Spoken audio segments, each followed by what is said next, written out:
Aqui a gente vai dar uma introdução já ao conteúdo, tá? E falar um pouco de programação linear, tá? Então, primeiro falar de classes de problema, tá? É uma parte um pouco teórica que a gente precisa passar. Eu acho que vocês já devem ter visto alguma coisa disso, mas vamos recapitular aqui de forma mais sucinta, tá? Então, as classes de problema, tem primeiro o problema do tipo P, são resolvidos em tempo polinomial determinístico. Então, quem passou a disciplina de teoria da computação provavelmente viu máquina de Turing, né? E aí, esses problemas, né, da classe P são aqueles que a gente consegue resolver em tempo polinomial uma máquina de Turing determinística, que é basicamente a arquitetura, vamos dizer, de funcionamento do nosso computador sequencial e tudo mais. Tá? Então, a gente pode dizer que eles têm algoritmos eficientes para encontrar soluções. Tá? E são os primeiros casos que a gente vai trabalhar, desde programação linear, inteira e tudo mais. A minha complexidade, né, seria na ordem, né, do Big O de n elevado a um c e esse c constante. Tá? Ok, então pode ser n ao quadrado, uma constante mesmo, né, ser n elevado a zero. Tá? E assim por diante. Então, a gente consegue encontrar soluções com tempo razoável numa máquina normal. Então, seriam os problemas mais fáceis, vamos dizer, de resolver. Às vezes é difícil de modelar, mas teoricamente são fáceis de resolver. A classe NP são problemas que a gente resolve em tempo polinomial não determinístico. Né? O que isso quer dizer? Então, é o equivalente a dizer que o problema pode ser decidido em tempo polinomial por uma máquina de Turing não determinística. Tá? Então, o outro é a mesma coisa, mas com uma máquina de Turing determinística. Só que a não determinística, não, a gente não tem isso dessa forma, né? Então, isso também é equivalente a dizer, né, nesse tipo de problema, que as soluções podem ser verificadas em tempo polinomial por uma máquina de Turing determinística. Tá? Então, e aqui, vocês olharem ali também pela notação, a gente tem uma constante elevado a n. Então, já tem um tempo exponencial para achar a solução. Tá? Mas a segunda sentença que a gente tem para o NP é basicamente muito semelhante à primeira sentença que a gente tem na classe P. Só que o problema pode ser decidido em tempo polinomial. Quer dizer, eu posso achar a solução em tempo polinomial. Já a segunda sentença da NP nos diz que a solução pode ser verificada. Então, eu não estou achando a solução. Então, a partir de uma solução que eu já tenho, eu estou vendo se essa solução pode ser verificada. Ou seja, ver se a solução é válida ou não, ou qual é o grau de qualidade dessa solução. Tá? Então, basicamente é essa. Classe P, eu consigo achar a melhor solução em tempo polinomial determinístico, e na classe NP eu consigo verificar que uma solução que eu já sei qual é, eu já peguei uma solução de alguma forma, tá? Verificar se ela é válida ou não e a qualidade dessa solução em tempo polinomial. Eu não estou encontrando a melhor solução. É uma diferença bem grande. Eu disse para vocês que os problemas, né, mais complexos, a gente não tem uma solução, são problemas que a gente tem várias soluções e a gente tem que achar uma otimizada, buscando a melhor possível. Né? Então, depende do espaço de busca dessa solução, eu tenho muitas soluções aí. Então, pensar num problema bem simples como, por exemplo, o jogo da velha. Tá? Se eu quiser ver todos os jogos possíveis, o computador analisa todos os jogos possíveis num jogo da velha. Ele tem só 9 espaços, com 2 símbolos para cada lugar, e ainda tem a limitação que cada um joga de uma vez. Então, tem uma equidade entre símbolos A e símbolo B, o X e bolinha, seja o que for. Então, não tem tantas possibilidades, é um problema bem simples, né? Um problema pequeno. Agora, se a gente fosse aumentando o tamanho do tabuleiro, entre aspas, né? A gente não usa tabuleiro para esse jogo, mas É como se eu estivesse ampliando o espaço de busca. Eu tenho mais soluções possíveis. Eu tenho mais espaços para botar símbolos. Assim como se eu aumentar os símbolos também. Com 2 símbolos eu tenho um determinado número de soluções. Se eu tiver 3 ou 4 símbolos, eu tenho mais. Então, pensar qual é a diferença de complexidade de um jogo de dama para um jogo de xadrez, por exemplo. Né? O de dama eu tenho basicamente peças que se movem todas iguais, tem uma limitação muito maior de movimento. E, claro, eu tenho a possibilidade de fazer uma dama, por exemplo, e ela se mexe um pouquinho diferente, mas são basicamente 2 peças, então, com 2 comportamentos diferentes. No jogo de xadrez é bem mais, né? Eu tenho aí 1, 2, 3, 4, 5, 6 peças diferentes, que se movem diferente, e dependendo da situação tem outra movimentação ainda, mesmo a mesma peça ela tendo uma movimentação padrão, eu ainda posso pegar um peão e transformar ele em qualquer outra peça, geralmente é dama, mas posso transformar ele em qualquer outra peça, então complica bem mais o espaço de busca, né? Então, a quantidade de soluções possíveis que eu tenho, ou de jogos possíveis, né? A gente diz que é infinito, não chega a ser infinito, mas é tão grande que a gente pode considerar, em termos humanos, pelo menos, como sendo infinitas possibilidades. Então, assim, a máquina, um problema polinomial não determinístico, é a mesma coisa que a gente perguntar qual é o melhor jogo de xadrez que eu posso fazer contra um adversário, sabe? E a máquina não vai conseguir achar porque o espaço de busca é tão grande, são tantas soluções para avaliar, e eu não tenho um algoritmo que resolve isso em tempo polinomial, né, que é impossível achar a melhor solução, melhor jogo. Tá? Mas, dado uma configuração de um jogo, ele me dizer se aquela configuração é boa ou ruim, aí é mais fácil. Tá? É basicamente essa a diferença entre os dois. Depois disso, a gente tem a classe NP completo, que são os problemas mais difíceis dentro da classe NP. A gente tem uma outra nomenclatura só para dizer que aquele problema é realmente difícil. Tá? E tem alguns problemas que mesmo ele sendo NP, ele não é tão difícil. Como se pegar problemas com espaço de busca reduzido, como o caso do jogo da velha, por exemplo, né? Não que ele seja NP, mas a gente consegue trabalhar de uma forma satisfatória. Já tem problemas que são bem mais complexos. Então aqui tem um desenho que vocês vão achar fácil. Esse desenho em qualquer lugar na internet, se botar problema NP difícil, NP completo, vocês vão achar esse gráfico aqui. Tá? De novo, para quem fez teoria, provavelmente vocês já devem ter visto isso. Tá? Mas recapitulando, então tem os problemas P. Vou olhar primeiro o gráfico do lado esquerdo aqui. Primeiro o problema P aqui, são os problemas polinomiais, eles estão dentro dos NP, que são os problemas resolvidos por uma máquina de Turing não determinística, né? E os mais difíceis do NP seria o NP completo, mas eles são problema NP ainda, então estão dentro desse círculo. E eu tenho o NP difícil, que eles são tão difíceis quanto os NP completos, tá? Mas não necessariamente eles fazem parte dos NP completos. Então são problemas às vezes mais difíceis que a gente nem solução polinomial tem, tá? Nem verificação de solução polinomial a gente tem. Tá? Então, que esse NP hard aqui, tá? E por que eu tenho 2 gráficos com coisas diferentes aqui? Porque, na verdade, a gente não tem uma prova matemática de que a gente não consegue transformar os problemas NP em P. Tá? Nem que sim, nem que não. Tá? A gente não... Tem pessoas estudando isso há décadas, né? Para saber, porque, por exemplo, a gente faz alguns reenquadramentos, vou chamar assim, de alguns problemas em outros. Como, por exemplo, um problema real de tráfego de dados numa rede ou de tráfego de automóveis numa cidade, os dois a gente consegue colocar em problema de maximização de fluxo.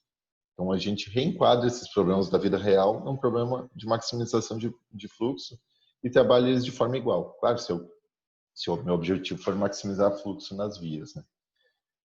E eu trabalho da mesma forma, como se fosse o mesmo problema. Então, eu estou pegando problemas reais e estou enquadrando eles numa classe, tá? Para resolver.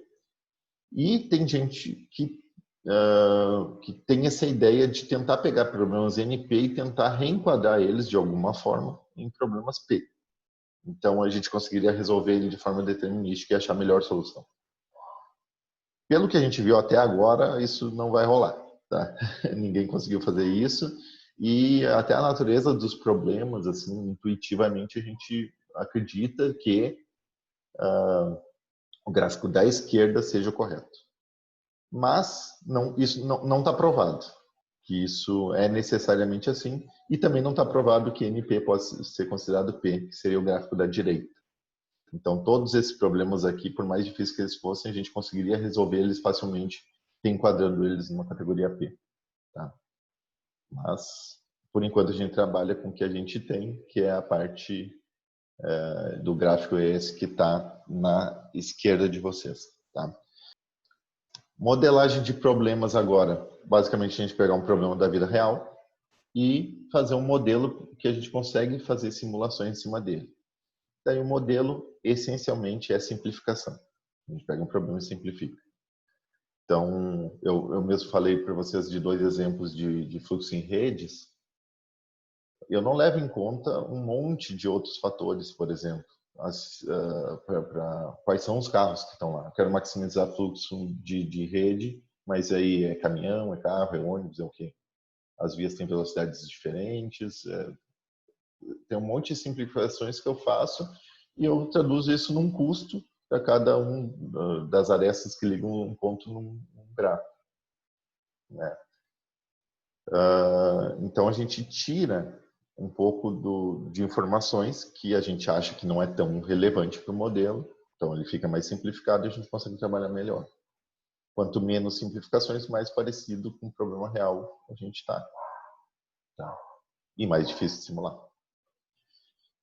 Modelagem matemática, então, é basicamente o que a gente vai usar, pelo menos inicialmente, né, para fazer os problemas de programação linear, que são os primeiros da disciplina. Tá?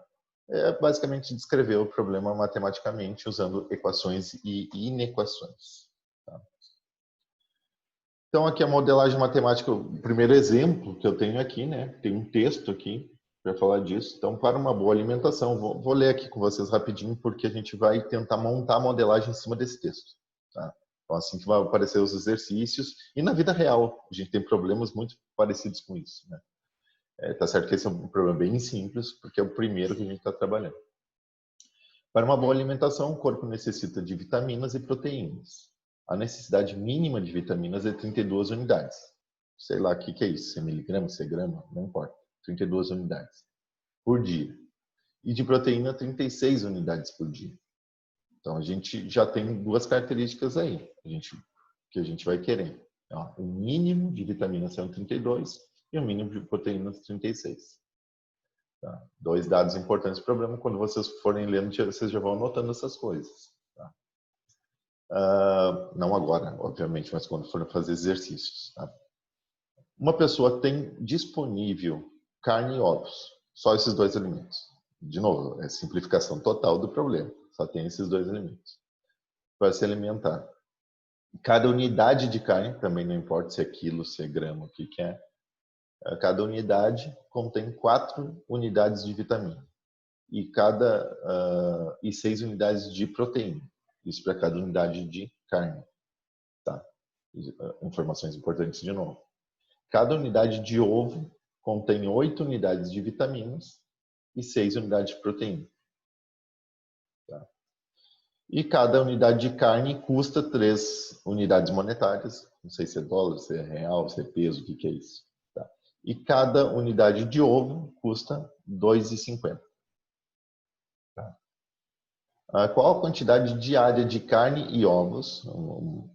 Ou pode ser só carne, ou pode ser só ovo, ou uma mistura dos dois. Tá?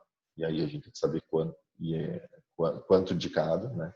Deve ser consumida para suprir as necessidades, então tem que ter um mínimo de 32 vitaminas, unidades de vitamina, mínimo de 36 unidades de proteína, com o menor custo possível. Bom, aqui a gente já tem uma coisa. Se ele está dizendo o menor custo possível, quer dizer que eu tenho várias soluções possíveis. Se eu comer 1.000 ovos, com certeza eu vou ter tudo que eu preciso de vitamina e proteína. Mas ele quer reduzir o custo. Então, uma função de minimização. Uma informação importante já. Então, aqui eu destaquei para vocês o que é importante no texto. Tá? Então, a gente tem vitamina, o limite mínimo é 32, proteína 36. A carne tem 4 unidades de vitamina e 6 de proteína. O ovo tem 8 de vitamina e 6 de proteína. A carne custa 3 e o ovo custa 2,50. E o que eu quero é o menor custo possível, então uma função de minimização. Então, a partir daí, eu consigo equacionar esse problema. Tá? Então, aqui, as minhas variáveis de decisão vou chamar de x e y, x1 e x2, desculpa. Onde x1 seria a quantidade de carne e x2 de ovos. Só para simplificar nas equações, para não ficar escrevendo carne em ovo. Tá? O objetivo seria minimizar um custo. Tá? Esse custo é o quê? Bom, eu tenho a quantidade de carne. Quanto custa a carne? 3 unidades. Quanto custa o ovo? 2,50. Então, R$ 3, 3 unidades vezes quanto de carne eu estiver usando na minha solução, mais 2,50 vezes quantos de ovos eu estiver usando na minha solução. Isso me dá o custo. É simples. Tá? Aí as restrições. Tá? As restrições, o problema é que eu tenho que ter de proteína, vou começar com vitamina, 32 unidades de vitamina. E a vitamina tem duas fontes. Uma delas é carne, que tem 4 unidades. Para cada vitamina, para cada unidade de carne, eu tenho 4 unidades de vitamina. E para cada unidade de ovo, eu tenho 8 unidades de vitamina. Então, eu coloco isso numa equação. Tá? Então, aqui, 4 vezes o número de carne. Então, se eu tiver uma unidade de carne, eu tenho 4 de vitamina. Se tiver um ovo, eu tenho 8 de vitamina. Somo esses dois. Isso tem que ser maior ou igual a 32. Então, aqui eu vou ter uma das restrições. Então, eu não posso usar 1 e 1, senão não tem um número maior ou igual a 32. Tem que ser no mínimo 32. E aqui embaixo é a mesma coisa, só com relação à vitamina. Desculpa, a proteína. Então, aqui, carne tem 6 unidades de proteína e ovo também tem 6 unidades de proteína. E eu tenho que conseguir chegar a, no mínimo, 36 unidades diárias. Então, estão aqui. Tá? 6 vezes carne mais 6 vezes ovos tem que ser maior ou igual a 36. Então, eu tenho que achar um valor de x1 e x2, ou seja, de carnes e ovos, que obedeçam essas restrições, que a gente chama de restrições técnicas, e aí eu vou saber qual é o custo, tá, disso. E essas últimas duas restrições, todo problema de programação linear que a gente vai trabalhar, todas as variáveis não podem ser negativas. Tem que ser maior ou igual a zero. Eu até posso usar zero de carne, não posso usar menos 2 de carne. Entendeu? Então, é característica desse tipo de problema, todos eles. Então, eu coloquei essas restrições só para vocês se lembrarem. Se não quiser anotar isso, mas tem que lembrar que o valor de cada uma das variáveis não pode ser negativo nesse tipo de problema. Tá? Então, coloquei aqui. Mas nós temos essas restrições técnicas e a equação. Bom, com isso eu consigo montar a minha resposta. Para facilitar aqui, eu vou montar no Excel. Tá? Eu acho que fica mais fácil para vocês também. Então aqui eu só copiei o que está lá para não precisar ficar olhando lá o outro arquivo e tal. Tá? Então eu só copiei. O objetivo é de minimização, a equação é essa. As restrições, eu botei RT1 e RT2, são as restrições técnicas. Essas duas eu nem vou colocar. Tá? Mas são as restrições que eu tenho problema. As mesmas equações que estão na apresentação. Então eu vou botar aqui, ó. RT1, RT2, objetivo. Então, aqui, o que eu vou fazer? Eu vou botar aqui a minha variável x1 e, em função da x1, eu quero achar o x2 para essas outras aqui. Lembra, o método que eu estou ensinando agora é o método gráfico, tá? A gente tem outros métodos para resolver também, mas a gente vai trabalhar, por enquanto, com o método gráfico. Tá? Então, aqui eu vou querer montar um gráfico onde x1 começa de 0, 1, 2, e aí, sei lá, vou botar aqui até 5. Não, vou botar mais.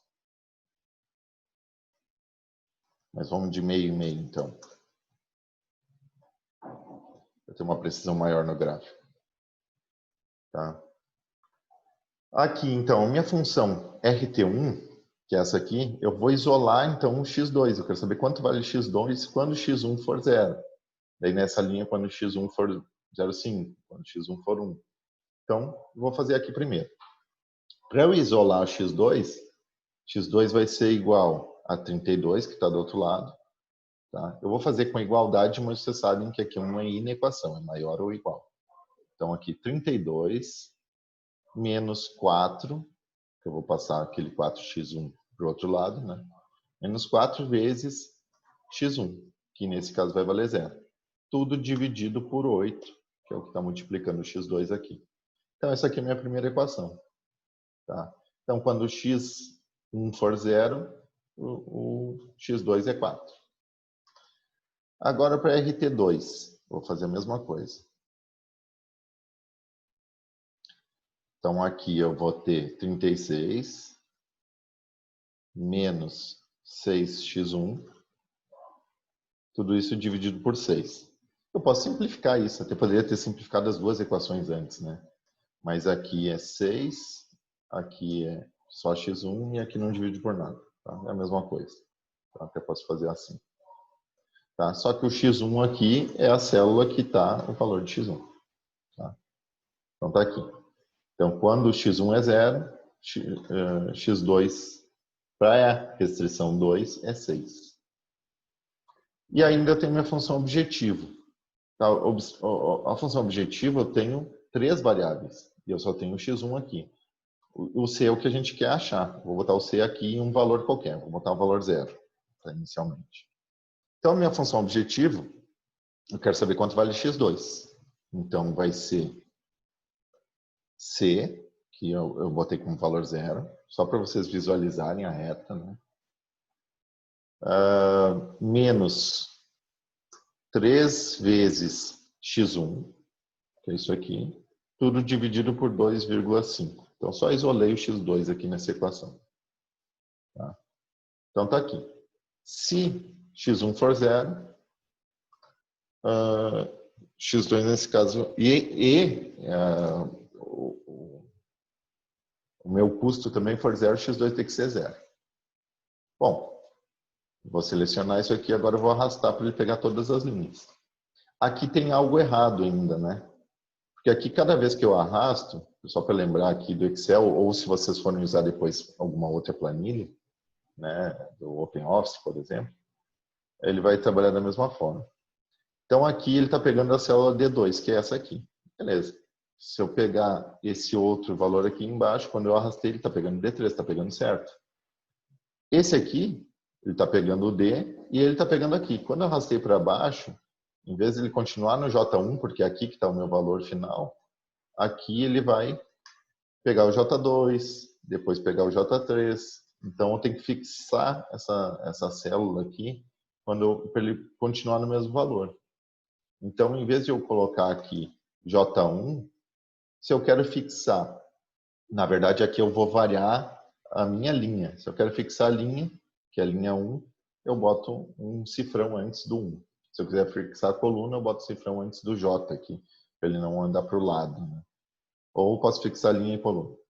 Tá? Só para relembrar alguma coisinha do Excel, e aí eu vou arrastar de novo, para ele ficar certinho. Os valores não vão mudar, porque aqui para baixo, como não tinha nada, ele considera 0. Mas quando esse valor for diferente de 0, ia fazer diferença aqui. Fazer isso ou não. Como vocês vão ter aula gravada, fica fácil de vocês verem isso aí depois. Tá? Então, agora eu vou selecionar tudo isso aqui e vou montar o gráfico.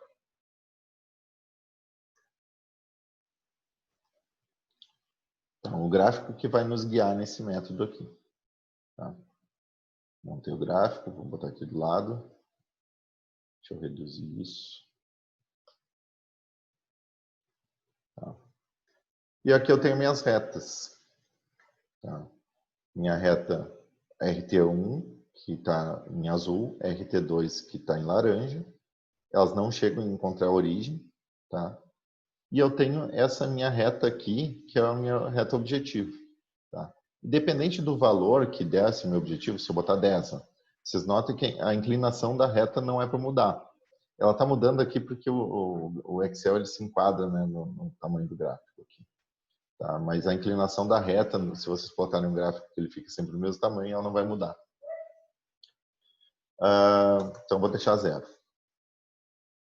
Aqui embaixo ele não está certo os valores. Tá? Ele está de 1 a 11, quando na verdade a gente está fazendo de 0 a 5. Né? Então, vou consertar isso aqui também.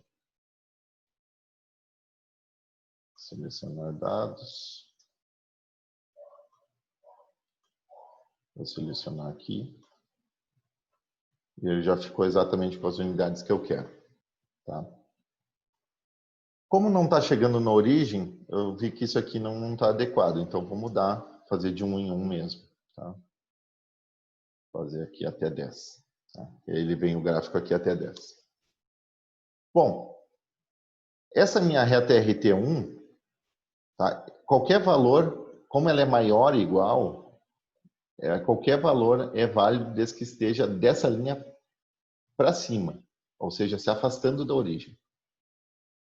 E qualquer valor da reta azul é válido desde que ele esteja também, como é maior ou igual, para cima. Se ela fosse menor ou igual, seria para o lado da origem. Como é maior ou igual, é saindo da origem, se afastando da origem. Então, as soluções são válidas quando elas estão dessa reta se afastando da origem. Ou seja, é acima dessa reta laranja. Só que quando chegar aqui, se eu pegasse um ponto aqui como resposta, ela seria acima da laranja, que é válido, mas seria abaixo da azul, que não é válido. Então, ela vai ser válida acima da laranja até esse ponto de intersecção. Depois vai ser acima da azul. Toda essa área aqui são soluções válidas, mas não necessariamente são as melhores. Como eu quero minimizar o custo, eu quero achar uma reta em que tenha pelo menos um ponto dessa reta que seja válido para as duas situações, para as duas restrições que a gente tem. Ou seja, tem que ter um ponto da reta que fique acima dessas duas retas. Pelo menos um ponto. Aí eu tenho a região do ótimo desse problema. Tá? Então aqui, por exemplo, se eu colocar o valor 10, essa reta já se aproximou. Até aqui ela encostou, mas ela ainda está abaixo dessa. Se eu colocar o valor 20, opa, tem um lugar que encostou, mas olha aqui, ó, tem um monte de lugar acima. Ela pode minimizar. Então, botar 12, ainda ficou abaixo. Então, eu posso ir ajustando isso, mas no olho fica difícil. Aqui nesse problema até seria mais fácil porque os valores são inteiros. Tá? Mas depois eu posso ter valor quebrado, eu tenho que calcular qual é o valor desse C aqui. Como é que eu calculo? Adianta eu calcular esse ponto? Se eu pegar esse ponto, a gente sempre pega pontos extremos das retas. Se eu pegar esse ponto, ele não é válido, porque ele vai estar abaixo desse. Se eu pegar esse ponto, ele não é válido, porque ele vai estar abaixo desse. Agora, esse ponto, onde essa reta encontra com o eixo aqui de x1, ele é válido. Esse ponto, onde a reta encontra o eixo de x2, ele é válido. E o ponto de intersecção é válido. Eu tenho que calcular os três. Tá? Então, para começar aqui, como eu faço para calcular? Eu acho que não vai dar tempo de eu fazer tudo aqui, porque eu só tenho 2 minutos para terminar a aula. Mas eu vou fazer pelo menos um deles. Tá? Então, aqui, se eu tenho x1, que eu quero calcular, e x2 igual x1... Eu não sei quanto vale x1, que é essa reta. Né? Ele está mais ou menos aqui próximo do 10. Mas x2 é 0. Então, vou botar 0 para x2. E essa reta é azul. Então, quer dizer que eu vou ter que vir em RT1. Então, eu venho aqui em RT1 e substituo esse 0 aqui no x2.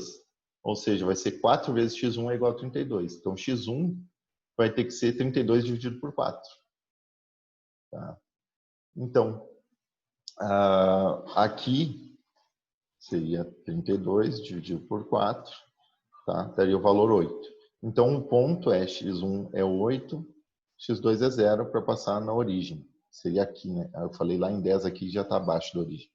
Então, seria esse ponto aqui, seria o ponto de intersecção. E aí, qual é o lucro que eu tenho? Qual é o gasto que eu tenho com essa dieta?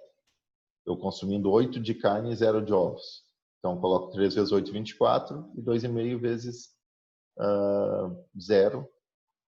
Né? Então, a resposta seria 24. Então, se eu botar 24, ele passou exatamente ali a minha reta. Só que eu posso melhorar isso.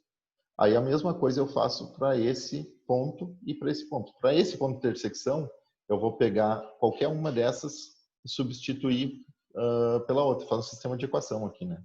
Onde vocês vão achar o valor de x1 e x2. Então não vai dar tempo de eu fazer.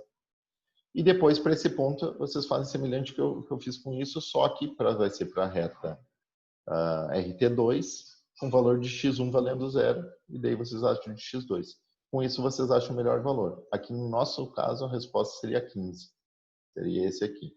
Mas depois vocês fazem a resposta e essa resposta está lá, esse gráfico está lá na apresentação, junto com mais dois problemas.